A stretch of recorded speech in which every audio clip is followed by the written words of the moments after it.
إذا كنت لاعب احتياط وتبي المدرب ينعجب فيك، فأنا بعطيك 3 أسرار يحبونها المدربين في أي لاعب. معك كابتن علي، مدرب كرة قدم وأخصائي في علم النفس الرياضي. فولو لايك وتابعنا للنهاية. أولا يا عزيزي، احنا كمدربين نحب اللاعب المنضبط. تأتي على التمرين من وقت، تسمع الكلام، بتحصل الفرصة أكثر. لسانك طويل وتتأخر حتى لو كنت لاعب زين، فكر الاحتياط أقرب لك. رقم 2، المدربين يحبون اللاعب القتالي، لأنه هو قاعد يمثله في الملعب، اللي على أي كورة يقاتل للنهاية، سواء وصل لها أم لم يوصل لها. السعي والمحاولة يخلينا نشوف أنه مختلف عن أي لاعب آخر. نحب اللاعب اللي قاعد يعطي في الملعب، حتى لو موهبته ما كانت موجودة يعطي 200% في الملعب جهد.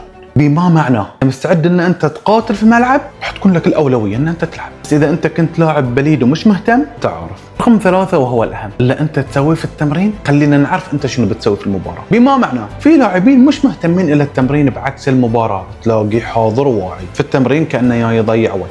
لا، طول ما ان انت قاعد تلتزم بالتمارين وتطبق التدريبات عدل، احنا نعرف ان هذا الشيء انت راح تطبقه في المباراه. خلينا نعرف ان انت على قدر من المسؤوليه، وهذا الشيء اللي يحبه اي مدرب. لكن اذا انت مش مفتكر في التمرين ولا مهتم، ارسل احتياط ينطرك. اتمنى ان انت استفدت من هذه المعلومه، وارسل الفيديو هذه الى شخص تحسه مهتم. واذا عجبك مثل هذا المحتوى لا تنسانا بالفولو واللايك. واذا عجبك مثل هذا التيشيرت الكلاسيكي الجميل تلقاه في فاموس. سلام.